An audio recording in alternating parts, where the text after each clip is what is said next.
Assalamualaikum warahmatullahi wabarakatuh. Alhamdulillah, puji syukur kehadirat Allah Subhanahu wa Ta'ala yang telah melimpahkan begitu banyak rahmat serta karunia sehingga hari ini kita dapat kembali berjumpa. Apa kabar pemirsa MTA TV dimanapun Anda berada? Semoga senantiasa dalam keadaan baik dan juga sehat walafiat. Senang sekali saya Sekar Pangesti akan hadir membersamai Anda dalam Kota Kita. Baik, dalam Kota Kita kali ini kita akan membahas isu yang sangat penting bagi masa depan generasi penerus bangsa, yaitu pencegahan stunting khususnya di Kota Surakarta bersama narasumber luar biasa hari ini untuk Anda. Sebelum itu kami membuka kesempatan sebanyak-banyaknya untuk Anda pemirsa TV dan juga pendengar dapat bertanya bahkan berinteraksi langsung dengan narasumber kami melalui line telepon di 02716793000 atau Anda juga dapat mengirimkan pesan melalui WhatsApp dan juga SMS di 0811-255-3000. Telah hadir bersama kita sosok yang sangat peduli terhadap isu kesehatan anak dan kesejahteraan masyarakat, Ibu Wakil Wali Kota Surakarta, Ibu Astrid Widayani SSSE MBA. Assalamualaikum warahmatullahi wabarakatuh. Waalaikumsalam warahmatullahi wabarakatuh. Masya Allah, Bu Astrid, bagaimana kabarnya? Baik, sehat. Masya Allah. Menjelang 17 Agustus sudah mulai banyak kegiatan bersama masyarakat. Seperti tadi pagi sudah ada acara lomba 17-an. Masya Allah, sudah dimulai kegiatan tadi pagi, Bu, dan terima kasih sudah meluangkan waktu hari ini untuk berbagi kepada kita semua di MTA TV dalam Kota Kita. Baik, aduh, saya deg-degan betul. Masya Allah, ya. Bu Astrid, ini pastinya semoga sehat selalu di tengah kesibukan Ibu sebagai wakil wali kota, juga sebagai sosok Ibu luar biasa di masyarakat Surakarta. Amin. Baik, Ibu, terkait stunting ya, ngobrol tentang stunting, ini mungkin banyak dibicarakan bahkan menjadi permasalahan prioritas nasional begitu. Tapi kadang masyarakat mungkin masih banyak yang belum terlalu peduli begitu sepenuhnya memahami apa itu stunting dan mengapa ini menjadi sangat penting. Kemudian Bu Astrid mungkin bisa kita mulai dari sini, apa itu stunting? Silahkan Ibu. Stunting. Ya, kalau biasanya masyarakat mengenal stunting, ini biasanya kaitannya dengan gizi. Pemenuhan gizi yang kurang, mungkin berat badannya masih kurang, secara ukuran tumbuh kembang anak ini juga tidak sesuai dengan ukuran yang diharapkan. Tetapi sesungguhnya stunting lebih daripada itu, Mbak Sekar, dan juga pemirsa semua. Jadi saat ini Surakarta memiliki semangat, yaitu Surakarta Zero Stunting, ya, di mana kita tidak hanya fokus pada bagaimana anak-anak di Kota Solo tumbuh kembang dengan sempurna baik ukuran tinggi maupun berat badannya, tetapi bagaimana stunting ini juga dipahami sebagai bagian dari kita memperbaiki kualitas sumber daya manusia di masa mendatang. Kenapa bisa seperti itu? Karena kita tahu bahwa saat ini banyak sekali kasus-kasus stunting yang ternyata tidak hanya dipengaruhi oleh faktor gizi saja. Ya, tentunya dengan adanya perkembangan anak mulai dari janin ketika masa dikandung ibunya sampai dengan dilahirkan, khususnya di 2 tahun pertama baduta sampai dengan balita harus kita kawal sebaik mungkin, karena di situ juga masa yang paling penting dalam rangka pertumbuhan sel dan juga perkembangan otak manusia. Ini yang paling penting justru. Dan tadi sempat saya sampaikan faktor yang mempengaruhi tidak hanya dari sektor kesehatan saja, ternyata sektor lingkungan seperti bagaimana masing-masing keluarga di Kota Solo maupun masyarakat secara umum memperhatikan sanitasi, ya, kualitas air yang diminum di keluarga, kemudian bagaimana saluran pembuangannya bisa tetap bersih dan hygiene, sampai dengan bagaimana sektor lingkungan dalam hal ini kita melihat banyak sekali kasus stunting di Kota Solo meningkat akhir-akhir ini, justru lebih banyak malah didominasi dari faktor non kesehatan atau dari sisi fisik, tapi malah justru misalnya kurang siapnya calon ibu, terlalu muda, terlalu dini dalam pernikahan maupun bahkan belum memahami edukasi bagaimana pemenuhan gizi sejak mengandung gitu. Jadi memang stunting ini luas sekali definisinya, sekali lagi bukan karena misalnya kita kurang memberikan makan gizi gitu ya, yang dengan gizi cukup, tetapi bagaimana stunting ini dipahami sebagai bagian dari upaya pemerintah bagaimana kita menciptakan generasi yang cerdas, generasi yang sehat, dan nantinya kualitas sumber daya manusia yang dihasilkan juga bisa sempurna. Iya, baik, itu tadi tentang stunting yang disampaikan oleh Ibu Astrid gitu ya. Baik, tadi juga disampaikan ada Surakarta Zero Stunting. Ini seperti apa Ibu? Ya, ini semangat yang sudah digulirkan kurang lebih 3 tahun yang lalu. Ya, tepatnya pada waktu itu angka stunting prevalensinya sudah mulai berkurang ya. Yang terakhir itu kami melihat ada sedikit kenaikan di 0,02%, Mbak Sekar. Jadi sedikit gitu ya, sedikit meningkat, tetapi menjadikan pengingat bagi kita bahwa semangat zero stunting ini ada bagaimana menekan angka stunting yang saat ini di kisaran 1.500-an. Jadi lumayan banyak di Kota Solo, di atas 1.000 kasus ya. Nanti kita tetap harus tekan bagaimana caranya tadi yang saya sampaikan, tidak hanya dari sektor kesehatan tapi juga lingkungan dan sosial ini juga perlu kita awasi bersama, kita kenali, dan tadi disampaikan kita lebih peduli terhadap kasus stunting di sekitar kita. Di samping itu, stunting yang kita harapkan ini bukan semata-mata menghilangkan dari kasus yang sudah ada, tetapi bagaimana semangat zero stunting ini adalah semangat tidak adanya kasus stunting yang baru. Jadi zero stunting itu tidak ada penambahan kasus stunting yang baru. Maka ini diperlukan kerjasama atau kolaborasi semua pihak, multisektoral, termasuk bagaimana pihak swasta juga kita ajak, termasuk layanan kesehatan kita tingkatkan, dan tentunya edukasi di tingkat sekolah, mulai dari SMP, SMA, bagaimana calon ibu, mulai dari remaja putri itu sudah memahami pentingnya zat besi, ya, bagaimana mereka menyiapkan diri secara mental, dan khususnya dari pasangan-pasangan muda itu bisa bertanggung jawab ketika mereka sudah memutuskan untuk menikah dini. Karena ada korelasinya Mbak Sekar. Korelasinya adalah ketika angka pernikahan dini di Solo meningkat. Kemudian angka kasus stunting yang dilahirkan dari ibu di bawah usia 19 tahun juga meningkat. Dan ini juga sesuatu yang agak memprihatinkan di lingkungan kita.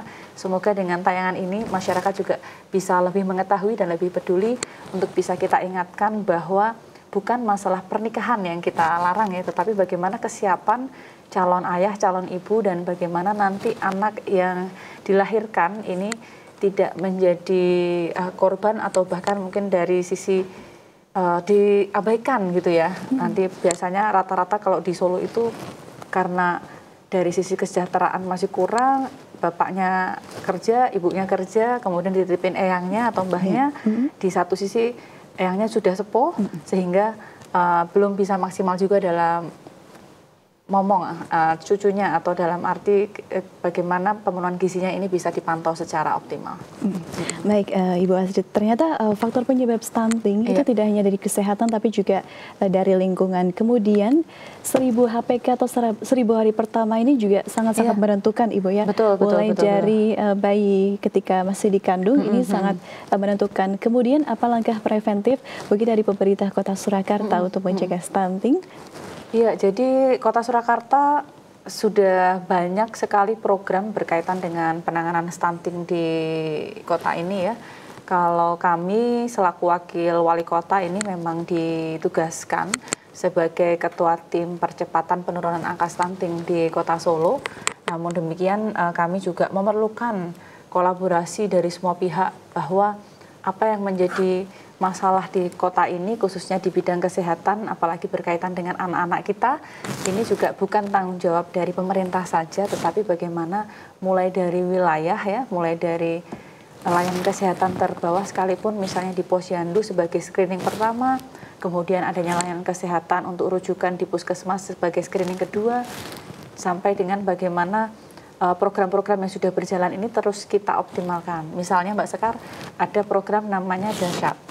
Dasyat ini singkatannya adalah Dapur Sehat Atasi Stunting. Jadi ini menggerakkan kader-kader dari ibu-ibu di wilayah RW untuk bisa menyiapkan makanan untuk suplemen atau penambah gizi di masing-masing anak-anak maupun ibu hamil yang ada risiko stunting atau memang sudah masuk dalam kategori stunting, untuk kita intervensi pemenuhan gizinya setiap hari melalui makan siang. Jadi setiap pagi ibu-ibu ini masak ya di dapur dan nanti dikirimkan di masing-masing wilayahnya, itu dikirimkan setiap hari di rumah warga. Nah, ini merupakan salah satu upaya kami dalam rangka bagaimana ibu-ibu kader nanti selama 6 bulan setiap hari sudah ada buku menu, bisa menjadikan menu-menu ini sebagai asupan gizi tambahan ya. Dan ini sudah berjalan, ada yang mungkin 1 bulan gitu, 1 bulan udah ada penambahan berat badan untuk si anak. Jadi saya kira ada yang kasusnya kurang berat badan, dengan adanya dahsyat ini jauh lebih optimal ya. Namun ada juga yang berkaitan dengan antisipatif ya atau preventif, yang kita fokuskan juga ke orang tua atau pola asuh orang tua. Namanya seceting atau sekolah cegah stunting, Mbak. Seceting namanya. Seceting, tapi bukan nasi ya. Iya, bukan nasi, seceting. Ya, jadi seceting ini adalah pembelajaran bersama bagi orang tua dengan balita dengan materi terkait antara lain misalnya pola asuh, kemudian tumbuh kembang anak, dan pemberian makanan bagi anak balita termasuk pembelajaran untuk spa. Jadi kadang-kadang orang tua ini menganggap sepele ya, yang penting anaknya sudah makan, ditulang nasinya banyak, belum tentu protein dan gizinya seimbang, ditambah lagi kurangnya stimulan. Jadi kadang-kadang sepele, misalnya sebelum mandi kita masas dulu ya, atau ketika mainan dengan anak kita juga bagaimana menstimulasi dengan gerakan motorik halus, motorik kasar dan lain sebagainya, sehingga seceting ini harapan kami bisa memastikan ya, tidak hanya dari grafik tumbuh kembang dari berat dan tinggi, tetapi juga apa yang menjadi kemampuan dari baduta sampai dengan balita ini bisa sesuai dengan yang di buku tumbuh kembang anak itu ya. Ya. Luar biasa, kita apresiasi ini program-program dari pemerintah Tapi Kota Surakarta. boleh ditambahkan sedikit, boleh, Mbak. Sudah. Jadi selain yang fokus ke stunting, kita juga fokus ke non-kesehatan yang kaitannya dengan lingkungan. Saya sampaikan tadi, termasuk kaitannya dengan pengentasan rumah tidak layak huni. Jadi untuk kawasan kumuh juga kita perhatikan, karena ada banyak keluarga risiko stunting juga berasal dari kawasan kumuh ya, yang tentunya nanti akan berpengaruh pada higienitas atau kebersihan dari apa yang dikonsumsi oleh keluarga tersebut, termasuk pemberian akses air bersih, dan juga ada pemberian bantuan pangan bagi keluarga resiko stunting. Ini juga biasanya dari pemerintah kota di bawah Dispangtan juga ada bantuan. Atau DP3AP 2KB. Iya. Dan masih banyak lagi, Mbak, masih sekarang. banyak lagi. Sudah 2 program yang Ibu sebutkan saja sudah luar biasa. Ada dahsyat, tabur sehat, atasi stunting, dan juga seceting, sekolah cegah stunting. Tadi Ibu sampaikan Ibu meninjau begitu ya di lokasi-lokasi masyarakat, mohon maaf, yang kumuh seperti itu. Bagaimana perasaan Ibu saat itu? Ya, jujur di awal saya menjabat, tepatnya di bulan Februari, pada waktu itu ketika saya mendapatkan amanah sebagai ketua TPPS, satu hal yang ingin saya lakukan yaitu mapping atau pemetaan di lapangan secara langsung. Dan pada waktu itu saya inisiasi ada kegiatan tinjau lokasi sasaran stunting. Jadi saya ingin dari 5 kecamatan yang ada di Kota Solo ini betul-betul saya datangi, dan saya ingin membuktikan apakah dari 5 kecamatan ini hampir sama faktornya. Apakah dengan intervensi dahsyat, dengan makanan tambahan, dengan pemenuhan gizi ini sudah cukup? Dan ternyata belum. Karena memang dari berbagai wilayah yang ada di Kota Surakarta ini memiliki karakteristik yang berbeda-beda. Memiliki landscape masyarakat, khususnya latar belakang sosial juga yang berbeda-beda. Nah, walaupun kita kota, jangan salah. Jadi banyak yang mengasumsikan bahwa di wilayah masyarakat prasejahtera ini rata-rata stunting. Ternyata stunting itu tidak linear dengan jumlah penghasilan orang tua. Tadi saya sampaikan ya, adanya mungkin orang tua yang abai atau mungkin menyepelekan, ini sudah dititipin kakeknya, dititipin di daycare atau apapun itu. Jadi sehingga anaknya merasa sudah aman, tapi padahal belum tentu kita cukup ya. Baik, mohon maaf Ibu, kita sudah ada telepon dari pemirsa, boleh kita angkat terlebih dahulu. Ibu Astrid ya. Baik, Assalamualaikum warahmatullahi wabarakatuh. Halo, Assalamualaikum warahmatullahi wabarakatuh. Waalaikumsalam warahmatullahi wabarakatuh. Iya, dengan siapa, dari mana? Dengan Ahmad di Boyolali. Bapak Ahmad di Boyolali, silahkan, apa yang ingin ditanyakan kepada Ibu Astrid, Pak? Baik, terima kasih. Bu Wali, Assalamualaikum warahmatullahi wabarakatuh. Waalaikumsalam warahmatullahi wabarakatuh, Pak Ahmad. Ibu, kalau saya lihat di pemberitaan itu kan Kota Solo itu kan cukup masif nih untuk menggalakkan program-program untuk mengatasi stunting gitu. Nah, Iya, Pak. mungkin Ibu punya saran untuk kami di wilayah pedesaan. Kebetulan kami tinggal di desa di Boyolali, di agak pinggir dan perbatasan dengan Solo gitu, di daerah Ngemplak Boyolali gitu. Iya. Barangkali Ibu punya saran untuk kami yang di wilayah pedesaan, ruang lingkupnya desa, kemudian kami juga aktif di Karang Taruna. Bagaimana apa yang bisa kita lakukan untuk mengintervensi kasus stunting di wilayah desa kami gitu, Ibu, yang berbasis dengan lewat Karang Tarunanya gitu, Ibu. Siap. Terima kasih. Baik, terima kasih Pak Ahmad. Iya, Langsung saya jawab langsung ya. saja Ibu, silahkan. Ya, ini terima kasih, berarti sudah ada kepedulian ya dari saudara kita yang ada di Boyolali. Iya, iya. Senang sekali mendengarnya, dan apalagi ada pertanyaan yang kaitannya bagaimana menggerakkan dari sisi generasi muda atau dari Karang Taruna. Saya kira ini baik sekali, ada usaha preventif maupun bagaimana intervensi yang bisa dimulai dari masyarakat yang nanti bisa dikolaborasikan dengan pemerintah daerah. Kalau dari saya, pengalaman yang kami jalankan di sini, salah satu kegiatan preventif dari anak muda yaitu bagaimana remaja putri khususnya, kita rutin berikan edukasi untuk calon ibu, termasuk pemberian suplemen zat besi. Itu sejak remaja. Jadi kadang-kadang karena kita tidak mengetahui, bahkan mungkin karena sudah menikah, lalu kita tidak memahami bahwa zat besi ini sangat penting untuk awal-awal masa kehamilan, khususnya untuk perkembangan otak ya. Perkembangan sel dan otak ini sangat dipentingkan bagaimana ya sel darah merah, kemudian zat besi ini dalam proses pembentukan janin, dan bagaimana bisa melahirkan generasi yang sehat dan cerdas. Nah, ini rata-rata kelewatan. Jadi rata-rata kalau yang di kota, Bapak, itu ada beberapa kasus ibu hamil beresiko stunting itu karena di awal kehamilannya trimester pertama kurang suplemen. Nah, ini juga bisa dijadikan kegiatan ya atau program awalan untuk preventif. Sedangkan yang bisa kita intervensi yang berkaitan dengan langsung di masyarakat, di Kota Solo tadi selain mengadakan dapur sehat atasi stunting yang menggerakkan ibu-ibu kader, kita buatkan yang namanya menu dengan ukuran ini sudah kita kerjasamakan dengan kampus maupun ahli gizi, sehingga zat-zat yang dibutuhkan baik untuk ibu hamil maupun anak-anak di bawah usia 2 tahun itu sudah diukur seperti itu. Jadi mulai dari kandungan untuk protein, lemak, dan lain sebagainya ini kita usahakan seimbang dan setiap hari sudah kita siapkan menunya. Kemudian yang ketiga ada juga satu inovasi Mbak Sekar dan Pak Ahmad berkaitan dengan satu inisiasi dari satu wilayah di Kota Solo yang kami sebut dengan Baby Cafe. Ya, Baby Cafe biasanya kan coffee shop ya. Ini cafe untuk bayi yang kita fokuskan di bawah binaan dari DP3AP 2KB, di mana ibu-ibu kita ajari untuk membuat makanan empasi, makanan pendamping ASI. Jadi setelah kita dampingi untuk ASI, tetapi ketika anak-anak sudah mulai belajar makan, mulai dari struktur yang halus, lembut, sampai dengan agak kasar hingga nanti bisa makan nasi, ini juga sangat penting untuk diedukasi di masyarakat.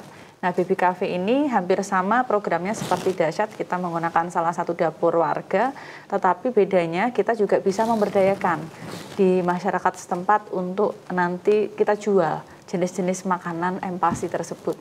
Jadi selain membantu untuk masyarakat yang memiliki anak-anak di bawah 5 tahun, nggak usah bikin ini ya Mbak, bubur atau bikin makanan-makanan yang mungkin sudah banyak yang bekerja, ibu-ibunya tidak sempat. Nah, ini juga bisa menjadi inisiasi dari Karang Taruna setempat. Baik. Seperti itu. Tadi ya Baby Cafe. Iya. Iya. Tapi kalau setelah Bu Aswid melihat atau mendampingi para ibu-ibu ini membuat empasi sebelum diajari untuk praktek, apakah cara mereka membuat MPASI itu sudah betul dari apa saja menu-menu yang disajikan di situ? Iya, rata-rata kalau saya boleh sampaikan ya ibu-ibu itu sudah sangat pinter ya untuk bikin variasi menu harian untuk anak-anak. Cuma yang belum mungkin sampai dibahas sesama orang tua itu adalah keseimbangan gizinya, pemenuhan gizi harian. Nah, rata-rata misalnya pengen simple gitu ya, cuman dikasih nasi, kemudian ada lauk apa, tempe, atau mungkin hati dikasih bayam atau apa gitu ya. Cuma itu untuk harian dan kurang ada variasi menunya. Nah, bedanya kalau kami di Dahsyat maupun Baby Cafe ini ada pendekatan-pendekatan baru yang mungkin kita nggak kepikir. Misalnya kemarin anak-anak ada yang susah makan nasi, dia maunya makannya perkedel. Nah, di dalam perkedel dikasih ikan misalnya. Nah, ini pentingnya ada pelatihan, kemudian ada pengetahuan atau edukasi mengenai gizi-gizi yang mungkin bisa dicampurkan dengan bahan makanan yang nantinya bisa dikonsumsi oleh anak-anak.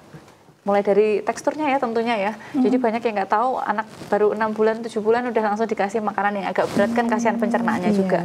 Dan banyak juga Mbak Sekar dan pemirsa bahwa saat ini kasus stunting itu tidak hanya karena kurang gizi sewaktu mengandung atau sudah melahirkan, tetapi juga ada yang mulai dari 1,5 tahun, bahkan 2 tahun itu mulai stunting juga ada. Gitu. Jadi jangan hanya difikirkan preventifnya, tetapi bagaimana kita sebagai orang tua juga bisa mendampingi tumbuh kembang anak seoptimal mungkin. Iya. Ya, karena saya ibu ya pernah mengalami juga gitu. Tapi bagaimana saat itu Ibu Wakil Wali Kota ketika mendampingi anak ketika masih balita atau batita gitu membuat MPASI-nya itu seperti apa? Ya, itu pernah mengalami.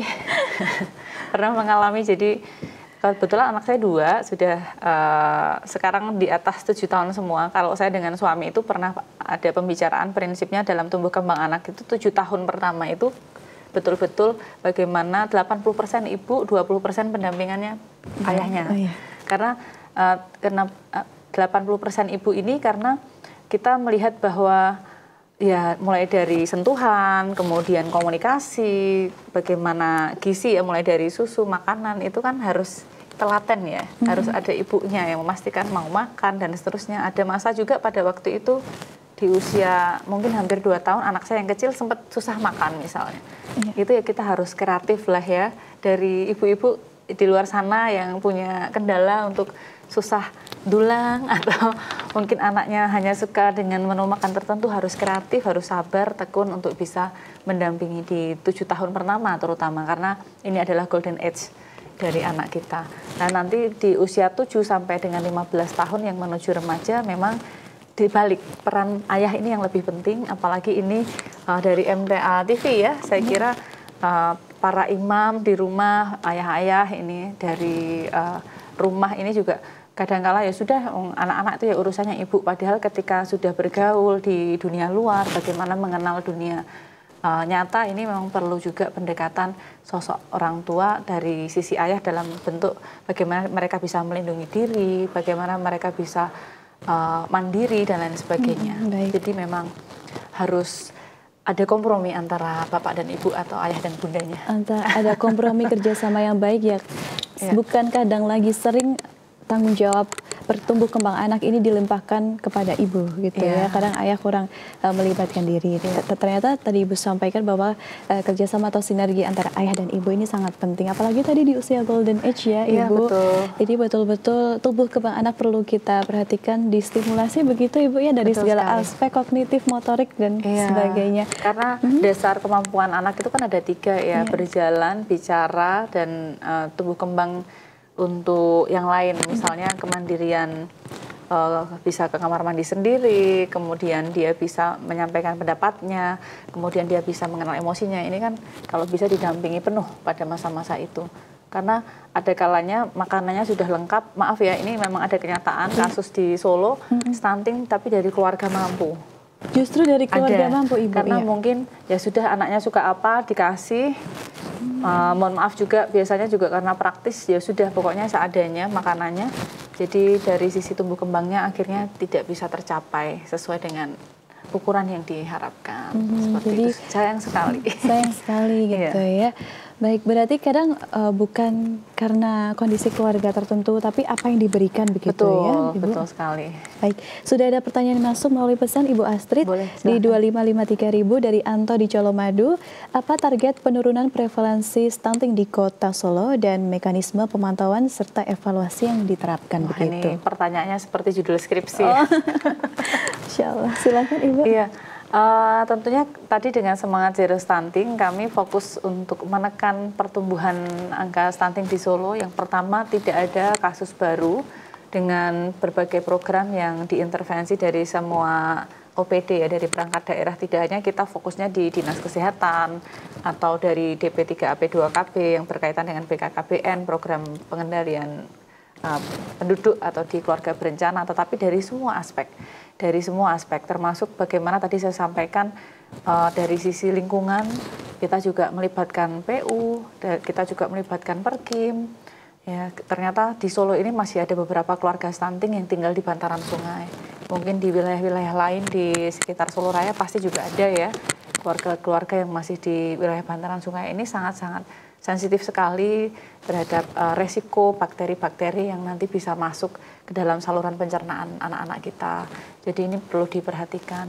Termasuk bagaimana, nah ini juga tidak kalah penting, adanya program yang mengkolaborasikan dengan kepedulian masyarakat dan pihak swasta, tidak hanya dari CSR atau hibah dalam rangka menekan angka stunting ini, tetapi juga melalui program orang tua asuh. Orang tua asuh. Ya, jadi kalau masyarakat di luar sana merasa bahwa di lingkungannya ada anak yang sering ditinggal tetangganya, dua-duanya bekerja atau mungkin hanya dititipkan di penitipan anak atau daycare atau eyangnya yang mungkin sudah sepuh gitu ya. Bahkan kalau makan anaknya ini juga kadang susah. Nah, monggo kita bergerak bersama untuk bisa menjadi orang tua asuh. Kalau kita diberikan kelebihan rezeki dari Allah. Ya. Masya Allah, baik. Ibu Astrid boleh ini pesannya untuk para pemirsa TV dan juga pendengar khususnya masyarakat di Solo yang saat ini menyimak, Ibu dari masyarakat semua, ada Ibu Wakil Wali Kota Solo. Apa yang ingin Ibu sampaikan khususnya tentang pencegahan stunting di Surakarta? Silahkan Ibu.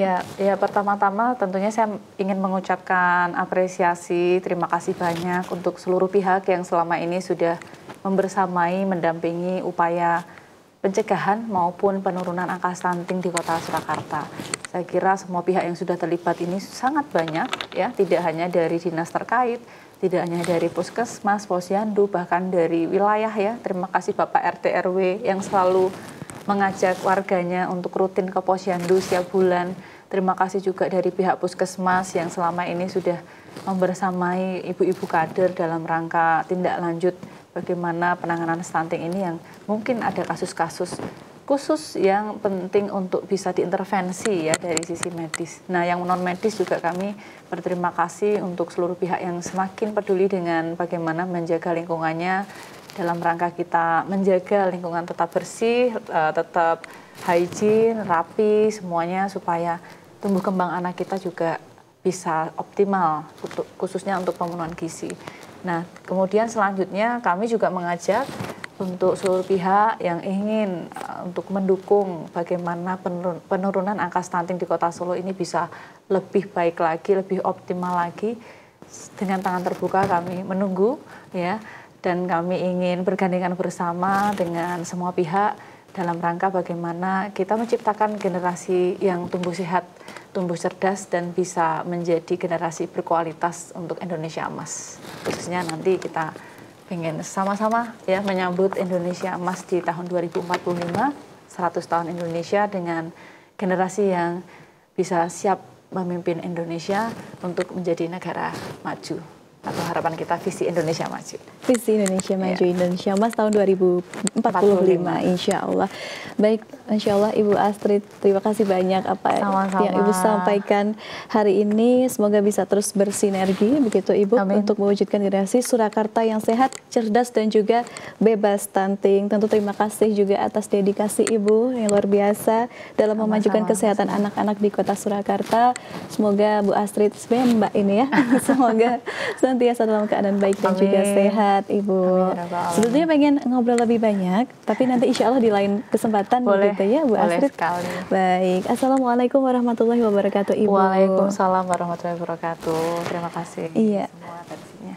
Baik pemirsa MTA TV dimanapun Anda berada, terima kasih banyak telah menyaksikan Kota Kita, tentunya tentang pencegahan stunting di Kota Surakarta bersama Ibu Wakil Wali Kota Surakarta, Ibu Astrid Widayani, MBA.